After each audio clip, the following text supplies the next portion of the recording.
ഞങ്ങളെ സംബന്ധിച്ചിടത്തോളം ഞങ്ങളെ ശരീഅത്തും ഞങ്ങളെ ത്വരീഖത്തും ഹഖീഖത്തും ഒക്കെ ശംസുൽ ഉലമ പഠിപ്പിച്ച വഴിയാണ്. അപ്പൊ ശംസുൽ ഉലമയുടെ മാതൃകയുണ്ടെന്ന് പറഞ്ഞിട്ട് ശംസുൽ ഉലമയുടെ ശത്രുക്കൾ ശംസുൽ ഉലമയുടെ ആളാകാൻ നിൽക്കൊന്നും വേണ്ട. ശംസുൽ ഉലമയുടെ കഠിനമായ ശത്രുത ദീർഘകാലം വെച്ച് പുലർത്തിയിട്ട് ശംസുൽ ഉലമ അവിടെ വളർത്തിയെടുത്ത സമസ്തയെ തച്ചു തകർക്കും എന്ന് പരിസരത്തിൽ നിന്ന് ഒരിക്കൽ നമ്മുടെ മുഖത്ത് നോക്കി പറഞ്ഞ ആളുകൾ, നിങ്ങളെ സമസ്തനെ ഞങ്ങൾ തച്ച് പൊളിക്കും എന്ന് പറഞ്ഞ ആളുകൾ ഇപ്പൊ ശംസുൽ ഉലമയിൽ മാതൃക ഉണ്ട് എന്ന് പറഞ്ഞു വരാൻ നിൽക്കണ്ട. അതൊക്കെ നിഫാഖിന്റെ മൂർധന്യ വേഷധാരികൾ മാത്രമാണ്.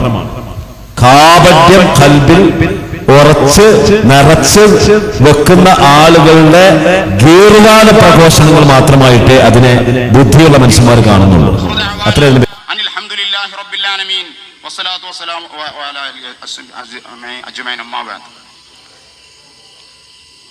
ചൂടായിട്ട് നമുക്കൊക്കെ വട അങ്ങോട്ടുള്ള പോവാണ്.